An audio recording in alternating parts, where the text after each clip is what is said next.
नमस्कार, नादी टीवी में आपका बहुत स्वागत है और मैं हूं आपके साथ अनुपमा खोपरे। बुलेटिन की शुरुआत बड़ी खबर के साथ करेंगे। राजधानी भोपाल से आपको बड़ी खबर बता रहे हैं, जहां राजधानी भोपाल नरोत्तम मिश्रा पहुंचे।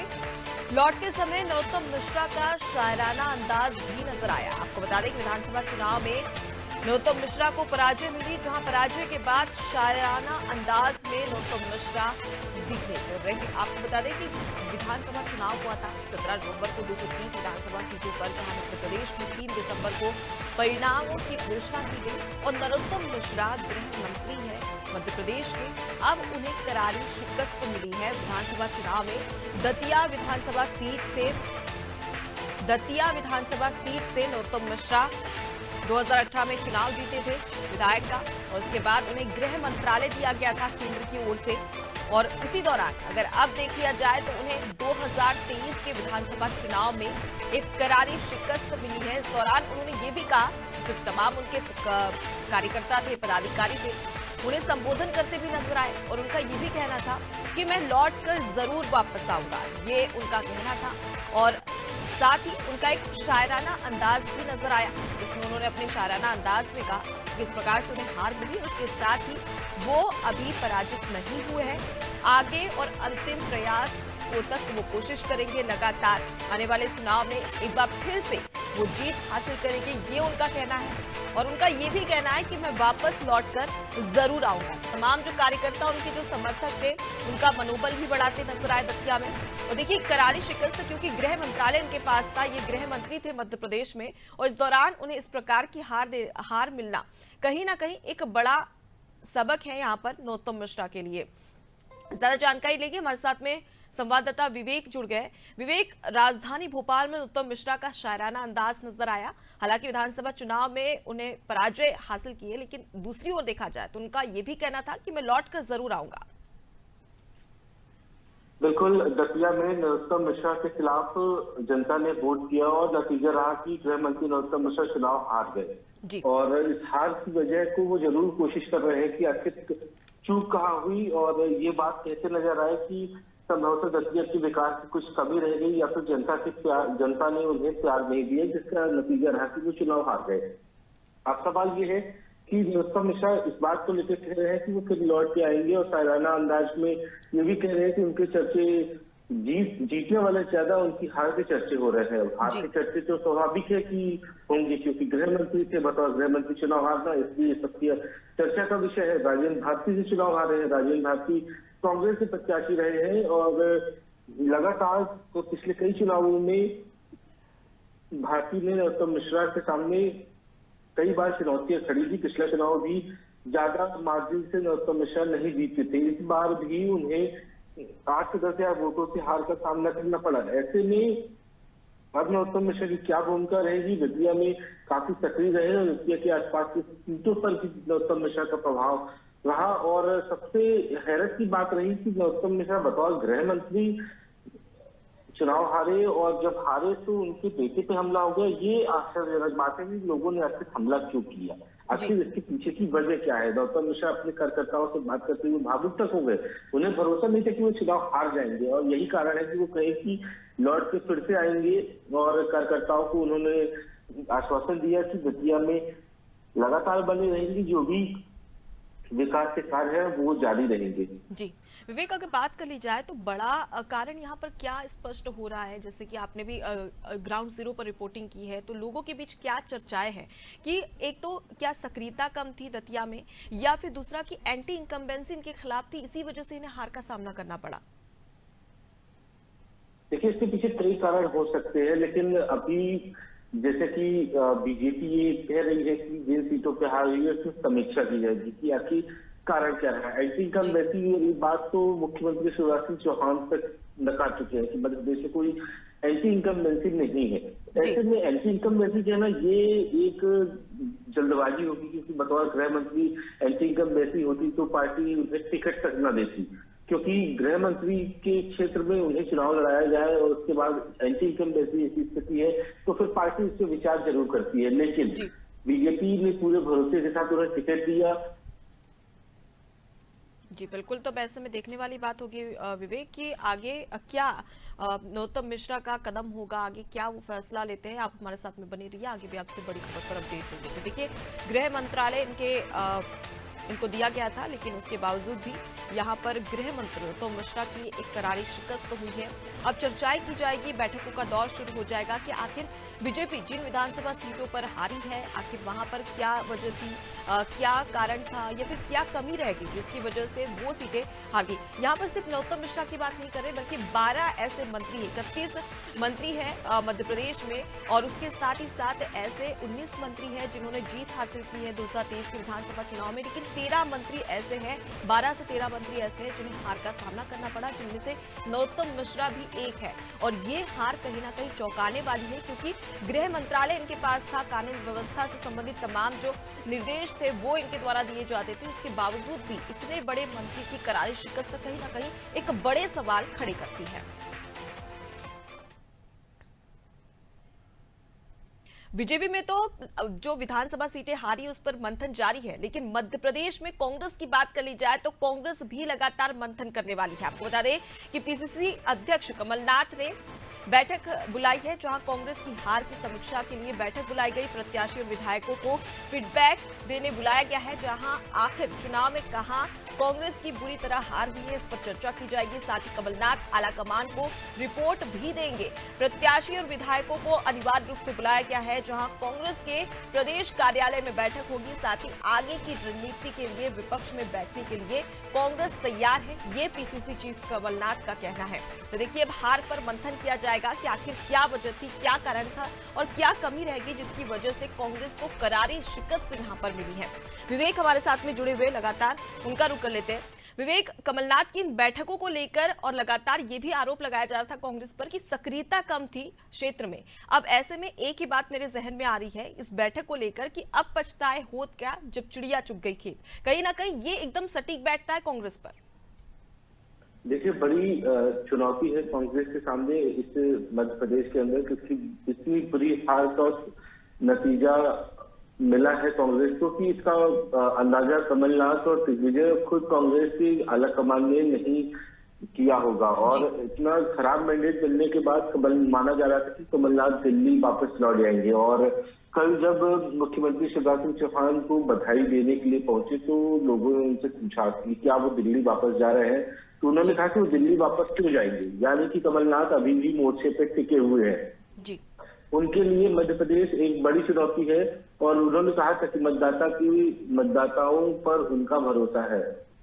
भरोसा भी नजर आया। कांग्रेस को मात्र 66 सीटें आई, जिसकी कल्पना कांग्रेस ने बिल्कुल नहीं की थी। और अब जब हार मिली तो हार की समीक्षा कीजिए, आखिर क्या कारण है। इसलिए आज कांग्रेस दफ्तर पीसीसी में तमाम कार्यकर्ताओं को बुलाया गया है, प्रत्याशियों को बुलाया गया है जी।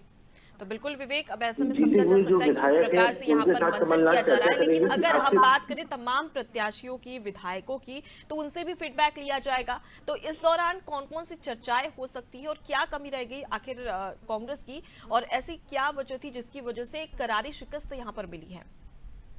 देखिए, सबसे पहले तो कमलनाथ सेकंड लीडरशिप से बात करेंगे, जो चुनावी मैदान में डट के लड़े और पूरी तरह हार गए। सज्जन सिंह वर्मा से लेकर दीपक जोशी और तरुण भनोट, बाला बच्चन, ये तमाम ऐसी लंबी फहरिस्त है जिसमें कांग्रेस को भरोसा नहीं था कि नेता हार जाएंगे, लेकिन उन्हें हार मिली। भाजपा के दिग्गज और कई ऐसे चर्चित चेहरों ने उन्हें शिकस्त दे दी। ऐसे नेताओं से उनसे पूछा जाएगा कि क्या कारण रहे कि आखिर वो खुद चुनाव हार गए। इसके अलावा एक बड़ी वजह और भी है कि इस बैठक में ये पता किया जाएगा कि आखिर जमीनी स्तर पे कांग्रेस कहाँ कमजोर हुई, मतदान के दिन क्या कमी रही, इसके बाद परिणाम आने तक कांग्रेस की कहाँ गलतियां रही जिससे परिणाम कांग्रेस के पक्ष में नहीं आए। और तीसरा सबसे बड़ा मुद्दा रहेगा नेता प्रतिपक्ष का। और इस बैठक में नेता प्रतिपक्ष को लेकर भी चर्चा की जाएगी। सबसे महत्वपूर्ण बात है कि अजय सिंह, राम निवास रावत, बाला बच्चन और राजेंद्र कुमार सिंह के नाम सामने आए हैं, लेकिन इनमें से कौन होगा आखिर नेता प्रतिपक्ष जो मध्य प्रदेश में कांग्रेस की तरफ से जनता के मुद्दे उठाएगा बतौर विपक्ष के तरीके से। तो ऐसे में इस पर भी चर्चा होगी, क्योंकि कमलनाथ पहले भी साफ कर चुके हैं कि वो नेता प्रतिपक्ष नहीं होंगे। हालांकि पिछली बार नेता प्रतिपक्ष बने थे, लेकिन उसके बाद गोविंद सिंह को नेता प्रतिपक्ष बना दिया गया था। ऐसे में अब कौन नेता प्रतिपक्ष होगा, ये एक बड़ा सवाल है और इस बैठक में ये तय किया जाएगा कि नेता प्रतिपक्ष के नाम पे किसको जिम्मेदारी मिलती है। लेकिन अजय सिंह फिर से नेता प्रतिपक्ष जरूर नहीं बनेंगे। इस बार मौका रामनिवास रावत या फिर राजेंद्र कुमार सिंह को दिया जा सकता है। बाला बच्चन ही इस बार नेता प्रतिपक्ष की रेस से बाहर रहेंगे, क्योंकि पहले भी नेता प्रतिपक्ष रह चुके हैं। ऐसे में सीनियरिटी के आधार पर रामनिवास रावत को नेता प्रतिपक्ष बनाया जा सकता है। जी बिल्कुल, और कहीं ना कहीं यहाँ पर कांग्रेस कल्पना कर रही थी 150 पार की, लेकिन वो सीधे 66 पार कर सिमट गई। और अब ऐसे में कि पीसीसी चीफ कौन होगा, नेता प्रतिपक्ष क्यों होगा, क्योंकि डॉक्टर गोविंद सिंह की बात कर ली जाए तो लगातार वो 7 बार विधानसभा चुनाव जीतते आए थे, लेकिन उसके बावजूद भी इस बार के विधानसभा चुनाव में उन्हें हार मिली है। ऐसे में सवाल भी खड़े होते और अब देखने वाली बात होगी कि नेता प्रतिपक्ष और पीसीसी चीफ का जो पद है वो कांग्रेस की ओर से, आला कमान की ओर से किसे दिया जाएगा। मैं लौटूंगी आपके पास, आगे भी आपसे बड़ी खबर पर अपडेट लेंगे। तो देखिए, पीसीसी अध्यक्ष कमलनाथ ने बैठक बुलाई है जहां पर मंथन किया जाएगा हार पर। उसके साथ ही जो जीते हुए प्रत्याशी है वहां पर किस प्रकार से जीत हासिल की है, क्या स्ट्रेटेजी रही जिसे आने वाले समय में, आने वाले चुनाव में इसे अपनाया जा सके ताकि कांग्रेस एक बड़ा सबक ले। अब चलिए रुक कर लेते हैं अगली बड़ी खबर की ओर। राजधानी भोपाल से एक और बड़ी खबर सामने आ रही है जहां दिल्ली में बीजेपी की बैठक हो सकती है। एमपी सहित कई और राज्यों के नेता मौजूद रहेंगे, जहां सीएम शिवराज सिंह चौहान और प्रदेश अध्यक्ष शामिल हो सकते हैं। साथ ही 2 ऑब्जर्वर एमपी के मुख्यमंत्री का चयन करेंगे। सभी विधायकों को भोपाल आने के लिए अलर्ट किया गया है। साथ ही विधायक दल की बैठक में नेता भी चुना जाएगा। तो देखिए, अब मंथन का दौर कि आखिर सीएम फेस कौन होगा। और विवेक हमारे साथ में जुड़े हुए। विवेक, हर किसी की जबान पर यही सवाल है कि आखिर 23 की रेस में सीएम फेस कौन होगा। बिल्कुल, मुख्यमंत्री की रेस में कई नाम सामने आए हैं और ये कवायद जब से सरकार को प्रचंड बहुमत के लिए तब से शुरू हो गई है।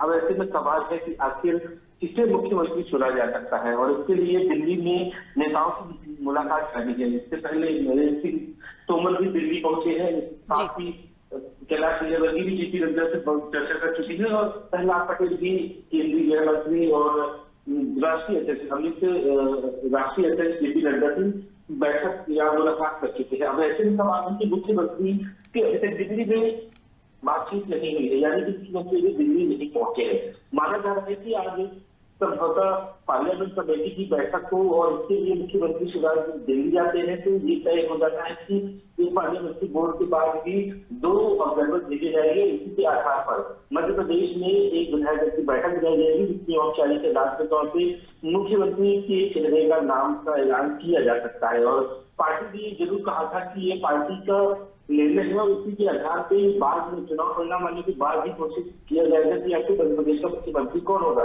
लेकिन 163 सीटें लेकर ये बीजेपी ने तो खुद भी एग्री नहीं किया था। लेकिन मुख्यमंत्री शिवराज के नेतृत्व में प्रधानमंत्री के कामकाज को देखते हुए, केंद्र की योजनाओं को देखते हुए 163 सीटें मिली है। इसलिए आपको बतौर मुख्यमंत्री शिवराज सिंह चौहान का नाम सबसे आगे है।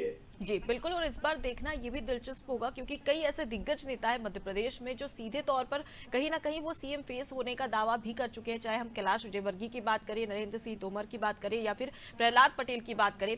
यहाँ पर लगातार अगर देखा जाए तो वीडी शर्मा का नाम भी यहाँ पर सामने आ रहा है। अब ऐसे में देखना दिलचस्प होगा कि आखिर मध्य प्रदेश की कमान केंद्र सरकार किसके हाथ में सौंपती है। मैं लौटूंगी आपके पास, आगे भी आपसे बड़ी खबर पर अपडेट लेंगे। देखिए, दिल्ली में मंथन हो सकता है और ये मंथन सीएम फेस को लेकर होगा कि आखिर मध्य प्रदेश का मुख्यमंत्री कौन होगा। लेकिन सबसे पहले जिस प्रकार से जीत मिली है मध्य प्रदेश में, ऐसे में ज्यादातर संभावनाएं सीएम शिवराज सिंह चौहान के भी मुख्यमंत्री बनने की है। लेकिन सीएम फेस की रेस में कई सारे दिग्गज नेता है। वैसे में देखने वाली बात होगी कि आला कमान किसे ये जिम्मेदारी सौंपता है। राजधानी भोपाल से एक और बड़ी खबर सामने आ रही है जहां विधानसभा सचिवालय में विधायकों का स्वागत किया जाएगा। बीजेपी के 163 और साथ ही कांग्रेस के 66 विधायक विधानसभा पहुंचेंगे। प्रमुख सचिव सहित सचिवालय के अधिकारी भी मौजूद रहेंगे, जहां कूपन और अन्य सुविधाओं को लेकर सचिवालय फैसला करेगा। साथ ही आपको बता दें कि आवास आवंटन से लेकर खातों को खोलने की भी कवायद रहेगी। यहाँ पर 163 बीजेपी के और 66 विधायक कांग्रेस के, उसके साथ ही एक अन्य पार्टी की बात कर की जाए भारत आदिवासी पार्टी की, जिसके एक जो सैलाना विधानसभा सीट से जीत हासिल की है, वे तमाम जो विधायक हैं वो सचिवालय पहुंचेंगे, जहां पर उनका सम्मान तो किया ही जाएगा। साथ ही कूपन और अन्य सुविधाओं को लेकर सचिवालय फैसला भी करने वाला है। विवेक हमारे साथ में जुड़े हुए। विवेक, इस पूरी खबर को लेकर क्या कुछ अपडेट? विवेक, आप तक मेरी आवाज पहुंच रही है? तो उनसे हमारा संपर्क नहीं हो पाया तकनीकी खामी की वजह से, लेकिन हम ये जानने की कोशिश करेंगे कि आखिर क्या कूपन और अन्य सुविधाओं को लेकर सचिवालय फैसला कर सकता है। आवास आवंटन से लेकर खातों को खोलने की कवायद भी रहेगी, यानी कि तमाम जो विधायक हैं उन्हें विधायक के तौर पर, उनके पद के तौर पर आवास भी दिया जाता है। किसे कौन सा आवास वितरित किया जाएगा या आवंटन किया जाएगा, ये देखना दिलचस्प होगा। विवेक, जिस प्रकार से देखा जाए तो विधानसभा सचिवालय में विधायकों का स्वागत तो किया ही जाएगा, लेकिन अब आवास आवंटन, कूपन और अन्य सुविधाओं को लेकर भी फैसला किस प्रकार से हो सकता है? देखिए, कल ही विधानसभा सचिवालय के सभी अधिकारियों की बैठक हुई और ये तय किया गया कि विधायकों की जो व्यवस्था है और उनके तमाम जो सुविधाएं है वो दिए जाए। और इससे पहले बैठक में ये तय किया गया है कि ये एक स्वागत कक्ष बनाया जाएगा, जिस स्वागत कक्ष में विधायकों का सरकार विधानसभा सचिवालय के अधिकारी करेंगे और उसके बाद उनके प्रमाण पत्र की जांच होगी। जो जिला निर्वाचन अधिकारी की तरफ से जीत सर्टिफिकेट जिसे कहा जाता है उसकी पड़ताल की जाएगी। इसके बाद विधायकों के आधार कार्ड, पैन कार्ड और भी तमाम दस्तावेज लिए जाएंगे, जिसके आधार पर उनका पास तैयार किया जाएगा, उनका परिचय पत्र तैयार किया जाएगा। जो विधानसभा की तरफ से दी जाने वाली सुविधाएं हैं, जैसे कि रियायत है टेबल सफर करने के लिए, कूपन, ये तमाम जो सुविधाएं हैं इनके लिए एक रूम बनाया गया है। इसी रूम के अंदर ही सभी काम काज होंगे। पिछली बार देखा गया था कि अलग अलग व्यवस्थाएं की थी, विधायक कोई दिक्कतें हुई थी, लेकिन इस बार पूरी तरीके से एक और सेंट्रलाइज व्यवस्था की गई है, जिससे विधायक को कोई परेशानी न हो। विधायक के अकाउंट खोले जाने से लेकर तमाम सारी जो प्रक्रियाएं हैं वो एक ही रूम के अंदर की जाएगी। बीजेपी के 163 और कांग्रेस के 66 जो विधायक है उनके लिए ये पूरी कवायद की गई है। और सुबह से ही आज 11 बजे के बाद से ही विधानसभा सचिवालय के विधायकों के आने का सिलसिला शुरू हो जाएगा। एक तरफ कांग्रेस की भी बैठक है और दूसरी तरफ बीजेपी ने भी ये अलर्ट किया था कि उन्हें कभी भी बुलाया जा सकता है। तो इस लिहाज से सबसे महत्वपूर्ण है कि विधायक के सचिवालय से जुड़े हुए कामकाज के लिए पहले तवज्जो देंगे। कांग्रेस के विधायकों की बैठक है 11 बजे से और बीजेपी के अधिकांश विधायक भोपाल में है और मुख्यमंत्री शिवराज सिंह चौहान से कई मुलाकात भी कर चुके हैं और आज विधायक दल की संभवतः औपचारिक बैठक भी हो सकती है। इस लिहाज से सभी विधायक फिलहाल विधानसभा से जुड़े हुए जो उनके कामकाज है, विधायक नवप्रत्याशी के रूप में जो निर्वाचित हुए हैं उनसे जुड़े हुए विधानसभा चले काम है आज जल्दी से पूरा करेंगे। और सबसे महत्वपूर्ण बात है कि विधानसभा सचिवालय की तरफ से उन्हें सरकारी आवास और विधायक विश्राम गृह से रूम भी आवंटित किया जाएगा। जी, तो आप हमारे साथ में बने रहिए। विवेक, मैं लौटूंगी आपके पास। तो देखिए, विधानसभा सचिवालय में सबसे पहले तमाम जो जीते हुए प्रत्याशी है उनका स्वागत किया जाएगा और उसके बाद में आगे की प्रोसेस जारी रहेगी, जहां पर कूपन, अन्य सुविधाओं, आवास आवंटन और खातों को खोलने की कवायद यहां पर शुरू हो जाएगी। तो मध्य प्रदेश में चुनाव की खत्म होने के साथ ही साथ अब आचार संहिता भी खत्म हो गई है। आपको बता दें कि प्रशासनिक के साथ सरकारी कामकाज शुरू होंगे, जहां मंत्रालय में मुख्य सचिव फैसला ले सकेंगे। साथ ही सरकार की मंशा के अनुसार मुद्दे तैयार होंगे। विकास संबंधित आज से कामकाज भी शुरू हो जाएंगे, जहां जनता के मामलों पर अधिकारी फैसला ले सकते हैं। साथ ही मध्य प्रदेश में पट्टी पर प्रशासनिक व्यवस्था एक बार फिर से नजर आएगी। विवेक हमारे साथ में जुड़े हुए। विवेक, धीमी रफ्तार से सरकारी कामकाज चल रहा था, लेकिन अब वो तेज रफ्तार पकड़ता नजर आएगा।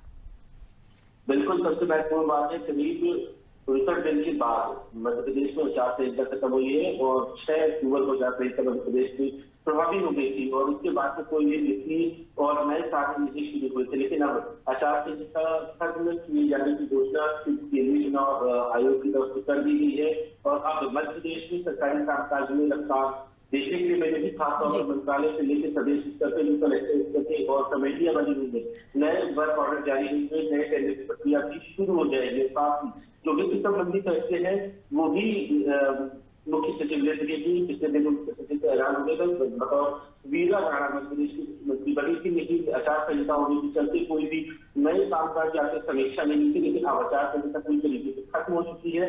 ऐसे में माना जा रहा है कि आप मध्य प्रदेश में तेजी से प्रशासनिक कामकाज में तेजी आएगी। सबसे महत्वपूर्ण बात है कि इसके अलावा जल सुनवाई सहित जो जनता से जुड़े हुए मामले हैं, इसमें अधिकारी फैसला कर सकेंगे। विकास संबंधी मुद्दों को लेकर आज से काम शुरू हो जाएगा। मंत्रालय में पुरानी अक्सर सरकार की मंशा के अनुसार जो मुद्दे जनता के बीच जैसे उत्तर भी हमने जगह पर लाने के लिए आज से रफ्तार पकड़ी जाए। तो बिल्कुल विवेक, मध्य प्रदेश में प्रशासनिक व्यवस्था एक बार फिर से पटरी पर लौटती हुई नजर आएगी। फिलहाल के लिए बहुत शुक्रिया तमाम जानकारी हम तक पहुंचाने के लिए। देखिए, आचार संहिता लगने के साथ ही कई सारे ऐसे सरकारी कामकाज थे, अधिकारी फैसला नहीं ले सकते थे। अगर कोई फैसला लेना है जनता से संबंधित या फिर कोई एक्शन लेना है तो उसके लिए आचार संहिता यानी कि निर्वाचन आयोग के पास पहुंचना था। लेकिन जैसे ही चुनाव खत्म हुआ, रिजल्ट सभी के सामने आ गया, उसके बाद में अब आचार संहिता भी खत्म हो चुकी है। यानी कि जब विकास कार्य है और जो फैसले हैं, चाहे प्रशासनिक स्तर पर बोले या सरकारी स्तर पर, अब वो स्वयं ले सकते हैं। इसके लिए निर्वाचन आयोग की परमिशन की जरूरत नहीं रहेगी।